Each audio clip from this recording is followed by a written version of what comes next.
Mic check 1 2. Welcome to episode 35 of the UnStarving Artist. I'm your host Brandon Alexander Williams.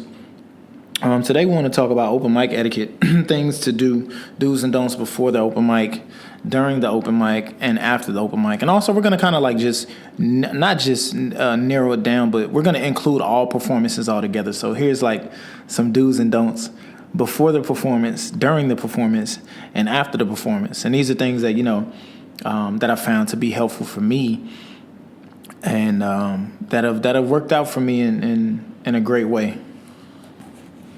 The first thing I would say for sure is like, one, prep your merchandise like 2 hours before. Put it in your book bag, put it in your car trunk or whatever. Make sure your merch is together, your books, your CDs, your T-shirts. Get your merch in order, get it folded, get it labeled. If you want to, make sure your tags are out. That way, if you need to grab a large or a medium in men's or women's, then, you can grab that quickly. All of this is going to make a difference, especially when it comes to making a sale. A second thing I would say before the show would be, dress nice. When in doubt, do semi-formal wear. And what I mean by that is like, if you're a guy, wear like, some khakis and like a nice polo or a nice button up. And like a suit jacket, depending on what the weather is. But you don't have to be dressed to the nines. I just think that this works more than any type of dress, simply because at some point somebody may want to book you for a formal event. And what this says is that, hey, I can hire this artist and I don't have to worry about what they might wear or how they're presenting themselves on stage, because if you show up to open mic in basketball shorts and a T-shirt, then people might think that you might do that at an actual performance. And so that's just one other thing that just helps with your presentation. A lot of people dress to impress. It makes a difference how you appear and how people take you in. And so all of that makes a difference. That's another thing I would say to do before the show. Number 3, I would say arrive 15 minutes before doors open, right? So if the event says show starts at 7, doors open at, show starts at 8, doors open at 7. I think you should get there at 6:45. One, because you never know how popping this open mic is. I remember one time I went to New York and I went to the New Eurekan Poets Cafe. And I want to say the doors open at 6. The event started at 7. I arrived there at 5:30 and there was a line literally down the block, like 80 people in line. I ended up getting in because, I told a story to the guy who was signing everybody up. I let him know that I, traveled from out of town and he had a heart. And so he called me up like third. But I would say arrive 15 minutes before the doors open. That way, you make sure that you're there early, but also you never know, you might catch the host coming in and you can help them with like, a box of things or something like that. But what it does is it shows punctuality, and people will take note, like, oh, this is the guy that was, here before I got here. And then, when you get there before the doors open, like I said, you just have a bigger advantage. Number 4, I would say introduce yourself to like the folks that are working. So, the bartender, the host, the door person, the DJ, the band, right? You want to make sure you introduce yourself to these people. And what that does is you're starting to slowly but surely build a no trust factor, right, with the folks. And the next time you attend that same open mic, it's going to be stronger. And so when you come in there and you simply, it could be as simple as, I'm sure some of those introverts out there are like, I don't just like talking to people like that. And that's okay. I think at the very least, just say hi. I'm such and such, I'm from here, and you can kind of just keep it at that, or just simply say hi, but you got to introduce yourself though, right? So they know who you are. So later on when you hit the stage, the host or the bartender or the door person or the DJ or the band, they might pass on your information. It's been times where I've walked into open mics and I say what's up to the door person that I know. And then as I come in, they're like, yo, B, it's this other dude in here in this green hat. Earlier, he said what's up to me, but he just hit the stage and he killed that. He said he here from Miami. And just something like that is like a word of mouth advertising thing that passes on. So know that people talk about you. They're going to talk about you, especially if you give a dynamite performance. So what you're setting up beforehand is that by introducing yourself to the bartender, the host, the door person, the DJ, the band, you're making yourself personable. And then they're going to not only remember you, but then they're going to pass on information about you, and they're going to keep you in mind in the future. Number 5, I would say sit in a high traffic area, right? So a high traffic area, of course, is near the door or near the bathroom. I suggest near the door, near the door because the bathroom doesn't smell that great. But also not too close to the door because sometimes venues are small and you can cause like a traffic jam. But you want to be maybe like a table or two away from the door. That way, as people are leaving, sometimes you can be out of sight, out of mind, right? If you're an artist that someone's just seen for the first time or the second time, as they are, leaving to do whatever else they have to do with their life, they got to rush to get home, or to get to work on a late shift. What you want to keep in mind is that when you're right by the door in the high traffic area, as they're leaving, they might say, "Oh, hey, guy with the green hat, yo, you still got some CDs left? Let me get one of these real quick before I go." As opposed to you being in a low traffic area and then they completely forget about you and they don't see you as you're leaving, right? So these are 5 things I would say that you can do before the show for sure. So just to review that, number 1 is prepare your merchandise 2 hours before the show. 2, dress nice. 3, arrive 15 minutes before the doors open. 4, introduce yourself to the crew or the staff that are working. And then 5, sit in a high traffic area, and it's especially if there's a table so you can get your merch off and you can, fraternize with folk. My next set, right? So it's 15 altogether. I do 5, 5, and 5. So the next set of things I would say, like during the show, number 1, and this is like during the event happening, right? But not necessarily when you're actually on stage, but I'm going to include that too. So like number 1, I would say sign the list in the middle or between the middle and the beginning, right? And I say do this because like you want to sign your name in the middle because this might be a show where people come late. A lot of times, as they say, doors open at 8, show start at 9.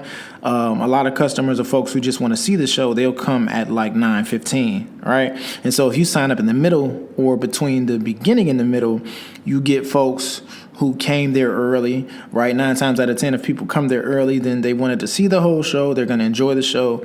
They're probably going to buy some food, and which also means that they're probably going to buy some merch. So I would say sign the list in the middle or between the middle and the beginning. Number 2, this should be number 1, period. But number 2, I say turn your phone on silent, right? Even take off vibrate, because sometimes if you got your phone on vibrate and it's on the table, it's like way too loud. You know what I'm saying? And then while somebody's in the middle of performing, pouring their heart out, you hear, real loud. So I say turn your phone on silent. Number 2, turn your phone on silent and watch the whole show, right? And I learned that. I came up in the Chicago poetry scene, and I learned that from, the host announcing this is etiquette, but also that's what people would do. If there was 100 people in the crowd, by the time the show was over, there would be maybe like 80 people, right? Or like 90 people. So the show was so great and everybody had so much respect for each other that we would stay to the end. And sometimes, I don't know what everybody else got going on in their life, right? But, just about everybody has a job or a career or has a home life, whether your home life includes children or a spouse and children or grandparents or cousins. You know what I'm saying? Like, we don't know what else you got to do. But I encourage every artist to stay and watch the whole show. Why? Not just so that people can feel good, but so that you can study, right? You never know. You might get that artist that's an OG from the scene that you never seen before but only heard about, and then they pop up at the last minute, and because they got, deference, and because they are OG, they like, oh yeah, we finna close at 11. We gonna let the OG get on the mic at 10:50. And so if you stay to the end, those are the things that you don't miss out on. But also, at the end of the show, usually like people cipher. And so, if you stay to the end of the show, you can kind of kick it there and really get to know the artist kind of like beyond the mic. And then that's where you find out about other shows to come. So that's like a compound thing right there. During the show, turn your phone on silent and watch the whole show. Number 3, I would say introduce yourself. This is once you get on stage, right? Introduce yourself with a handle of your choice, right? So when I say the handle, I'm talking about social media. So you introduce yourself with just one. Don't be like, oh, it's this on all the da-da-da-da. No, just be like, yo, you can follow me on Twitter. Or be like, you can follow me on Instagram. Because IG is kind of like my handle of choice, I always use my Instagram. Hey, you can follow me on Instagram at Brandon Alexander Williams. Sometimes I spell it out. But a lot of artists don't introduce ourselves. We get on stage, we be like, hey, man, I got this piece. This is about when I was a little bit younger, and I hope y'all like it. And if you like what you hear, I got CDs. And then it's like, all right, nameless person who just told us that, how you wrote the piece and how we can get your CDs. We don't know your name, you know what I'm saying? Because they may not remember, the host may pronounce it wrong. So when the host calls you up, we kind of time that out, mentally. We're like, we tune it out. And we're like, oh, we don't know what his name was or her name was. And so make sure you introduce yourself by saying your name. And like I say, the handle of your choice. I prefer Instagram. Excuse me. So that's number 4, perform well, right? When I say well, I mean better than good. We talking like a B average or better. You perform well. A lot of times people come to open mics just to kind of test something out. And so it can be a testing ground, but it could also be like a performance ground. So look at like the open mic like a gym. Like a basketball gym. You can come here and scrimmage and just play around and, throw hook shots all day. Or you can come in there and like body everybody and dunk on people.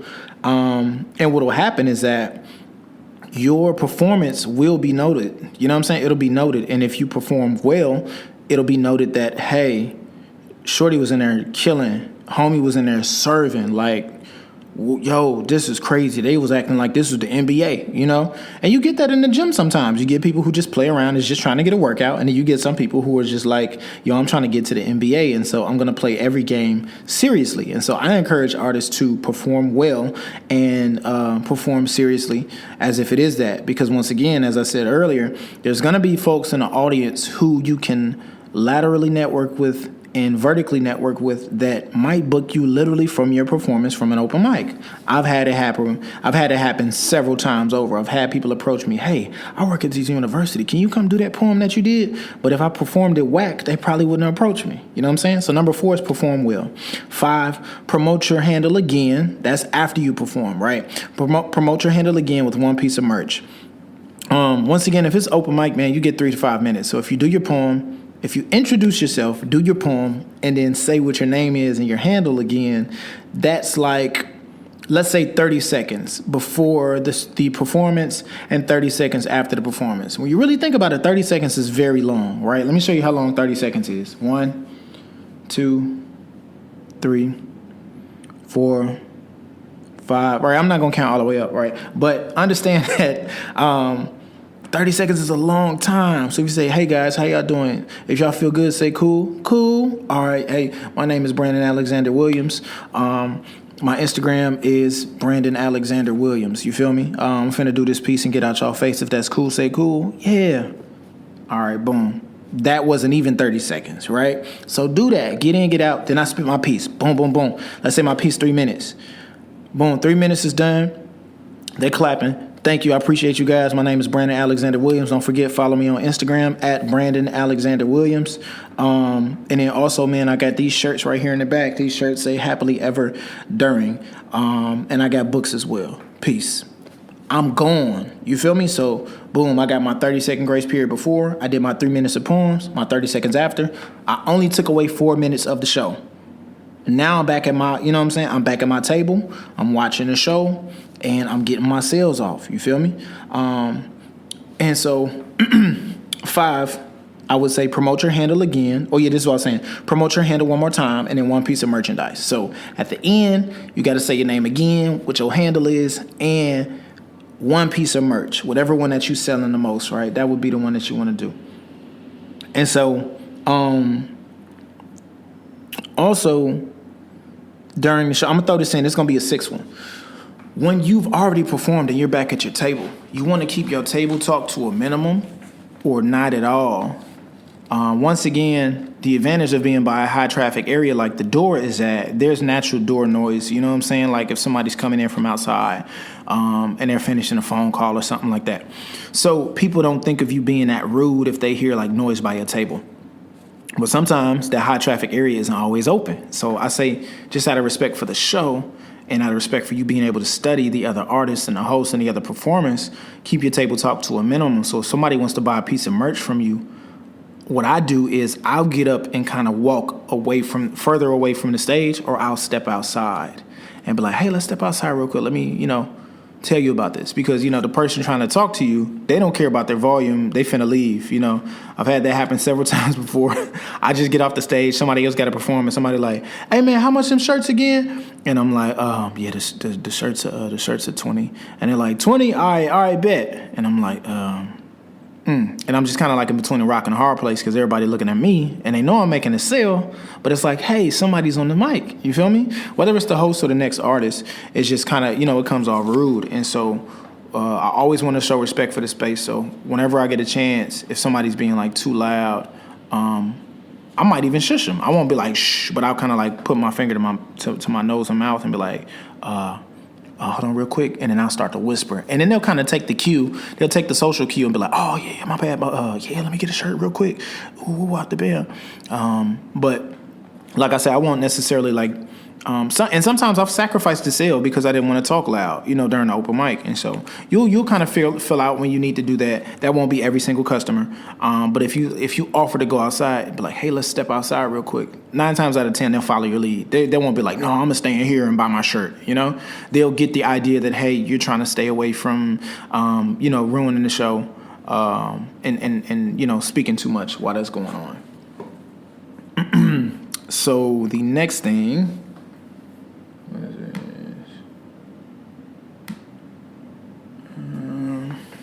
So after the show, after the show, you want to head back to your seat or merch table immediately. Once again, this is like after the performance, right? Head back to your seat or table immediately.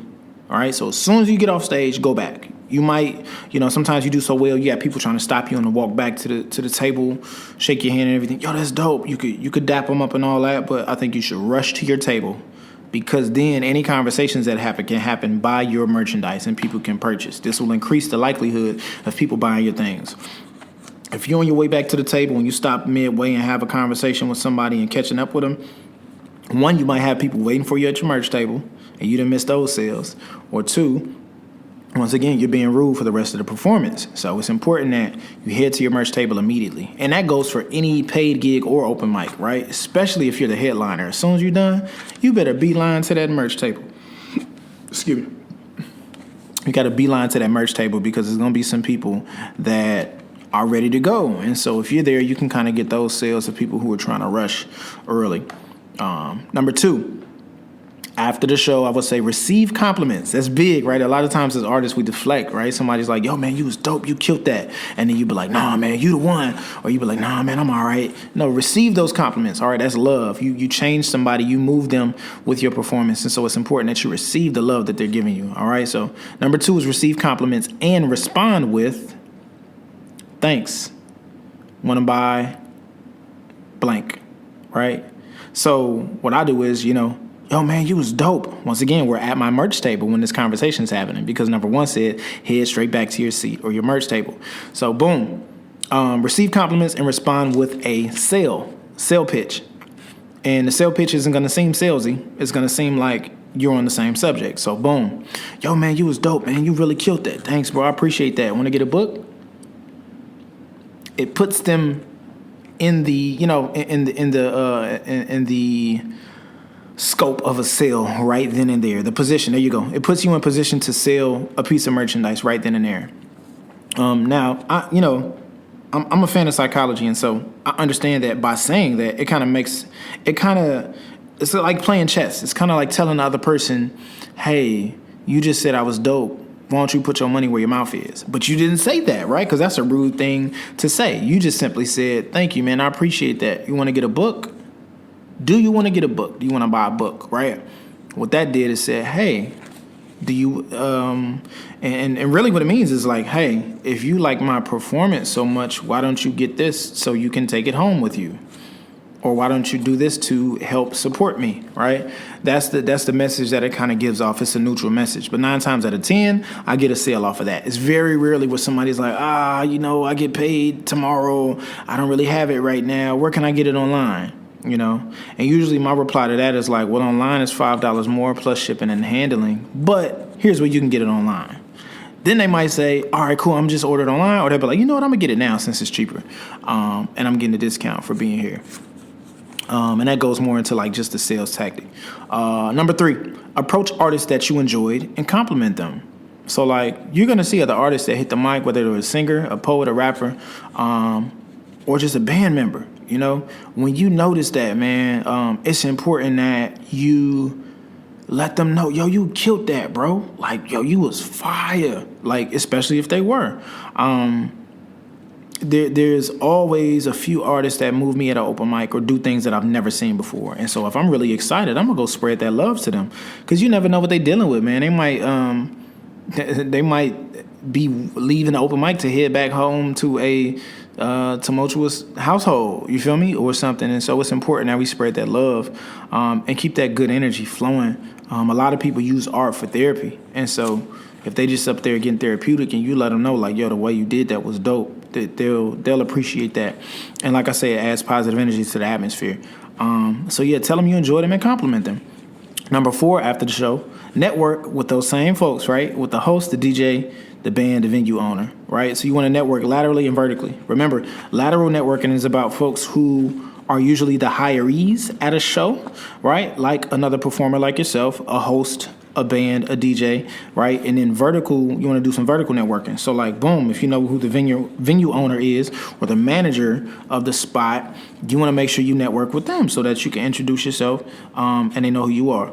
Some people don't do phone numbers, right? But at the very least, you can get like an email or, you know, follow them on their social media and do those exchanges. But you want to keep those in mind so that you are aware whenever in the future when you're going to make moves, you can contact that person and be like, hey, I was in your city 2 months ago. I'm coming in again. I want to do this event, you know, just that and the third. And they're like, oh, yeah, I remembered you, man. You killed it. You did the poem about the pen and the pencil. All right, cool. Yeah, we only charge $500 to rent the space for 4 hours. And so there you go. That conversation's happening.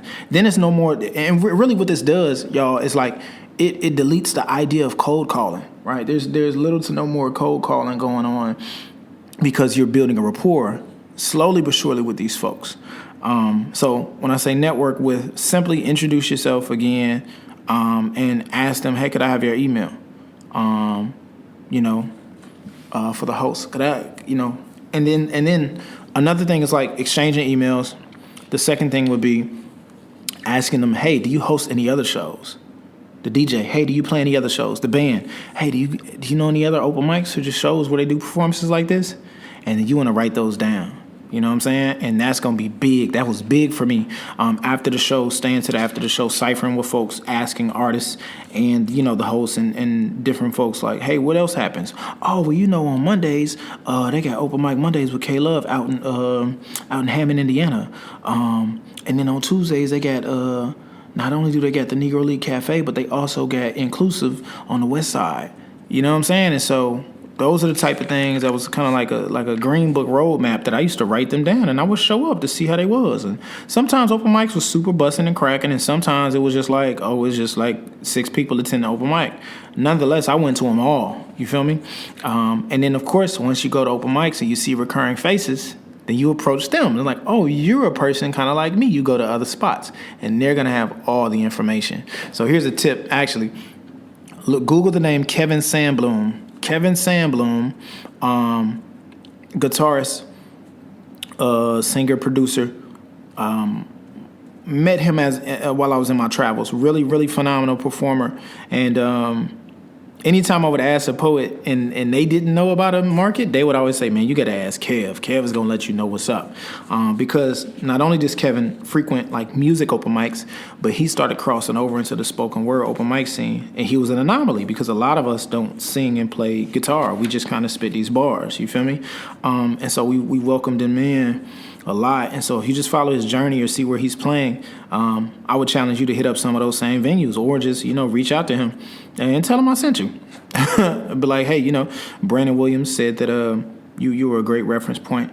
And then he'll tell you, he'll be like, oh, man, in Tallahassee, you got to go to Nefertari's, but you also got to go here. In Orlando, you got to holler at Devery Brooks. And then you got to, when you're in D.C., you got to talk to Orville the Poet, and you got to talk to Just Me. And then in Philly, you got to talk to, you know what I'm saying? And so all that type of stuff is going to come from that. So number 5, after the show, and this is big as far as like merchandising goes. Number 5 is do a final sweep, as I call it, a final sweep, air quotes, and let folks know that you still have merch. This usually gets you 1 to 2 more sales, right? So, I've been at events where if the venue held 150, then everybody's pretty much cleared out, and then it's like literally 10 people left. It's like a couple of band members breaking down, it's some folks cleaning up. Especially like, bartenders or, like bus boys and stuff like that. Like you might just sweep through real quick and be like, hey, yo, I'm finna dip out. I got a few books left. And then you guys want to get some? And some of them might be like, yeah, or they might be like, nah, not really. But you was dope, dog. But like, thanks, bro. Dap them up and I'm out. But 9 times out of 10, actually, I'm sorry, not 9 times out of 10. More like 2 times out of 10, you'll get a bartender or something that's like, yo, I had to close down my drawer, but I'm glad you still got some books. I wanted to get one of those. Cool. And then boom, you got another sale. So those are my 15 things of pieces of advice to do before, during, and after a performance. Specifically, the type of performance, an open mic. So you want to make sure that you prep and you have merchandise on you, man. So if you're an artist listening to this podcast and you already have merch, but you're out of it, go ahead and re-up, okay? If you done your last $500, take $300 of it and re-up on your merchandise. Why? Because when you go to attend an open mic, you're going to make most of that money back or more of that, okay? You want to put yourself in a position. Look at it like you're buying assets. You feel me? You got money that you made. And you have to invest it, and you want to invest it in assets. Assets are things that, can pay you. And so if you're buying these shirts wholesale for, $5 each or $7 each, and you're selling them for $25, you're making you're making a profit, and that's multiplying your money. So if you're an artist, you must have merch on you. I'm going to stress merch. That's the drum I'm going to beat forever. And again, t-shirts. When you do t-shirts, don't put your face on it. Don't nobody want to wear your face. I had to learn that the hard way.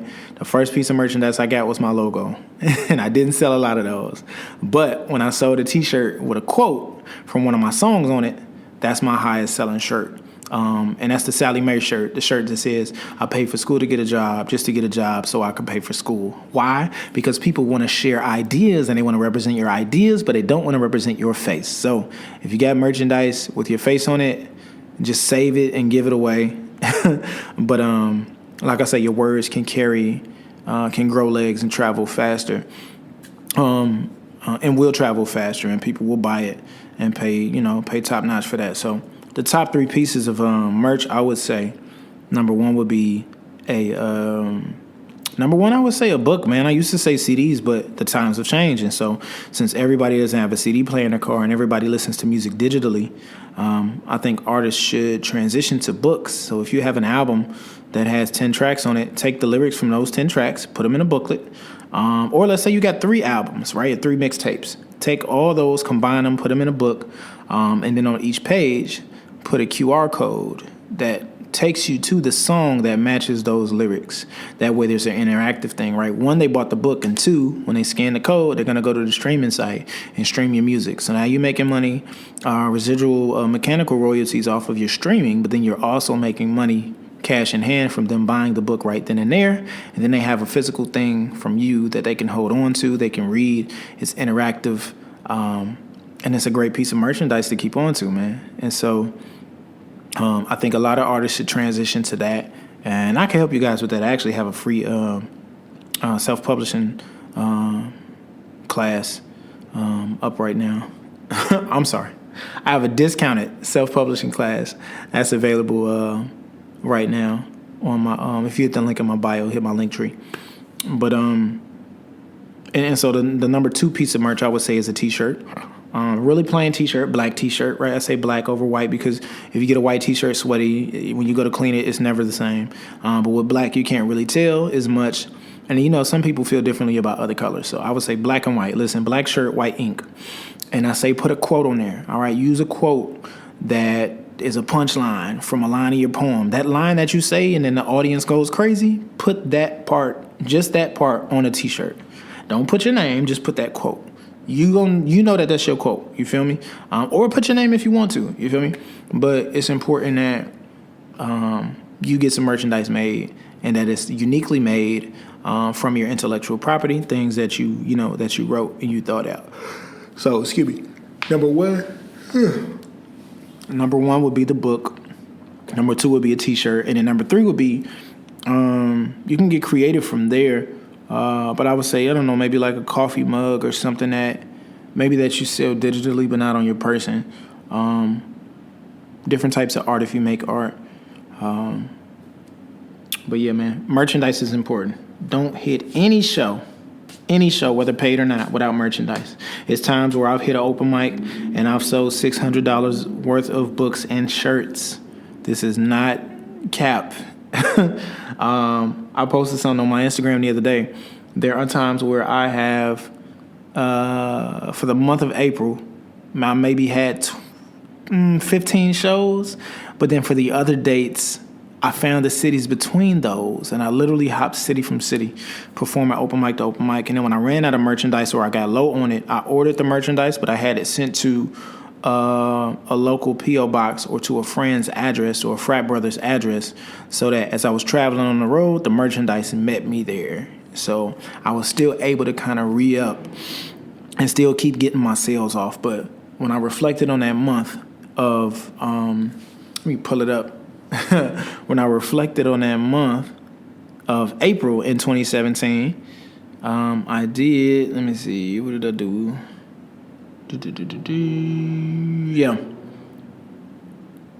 Yeah, so that month I did $2,926.25, and that was my net sales using my Square card swiper, right?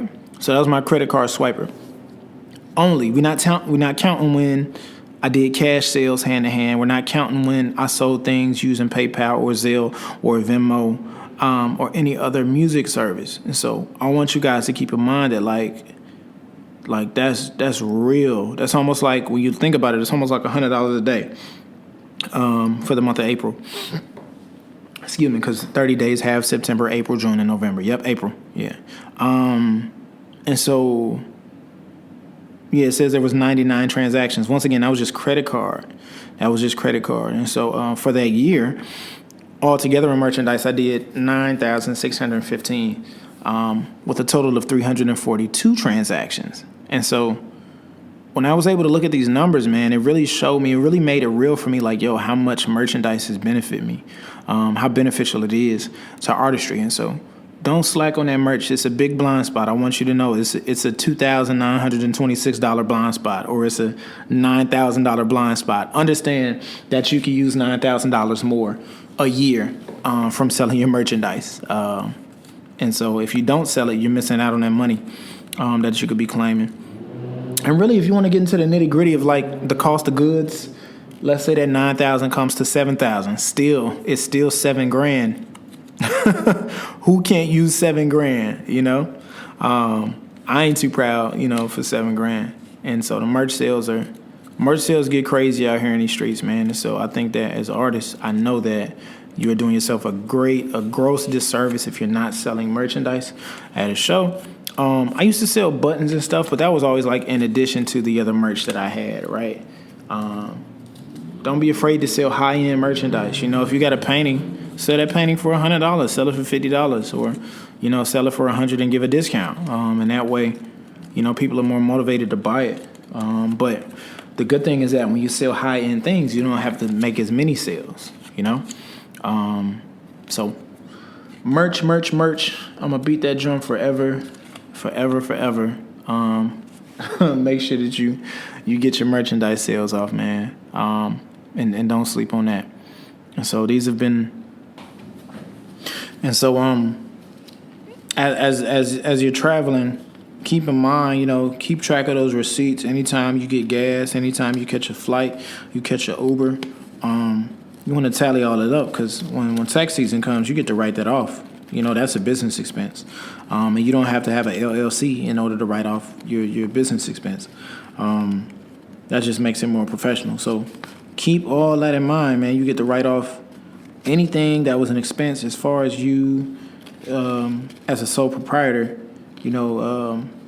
getting to where you needed to perform to, And so that makes things even more sweeter. And then that ends up kind of canceling out the cost of goods. So, if you made, let's use that figure that I just used. If you made, $9,000 in sales, but it costs you, $2,000 $2,000 was your cost of goods, right? Your cost to make the merchandise.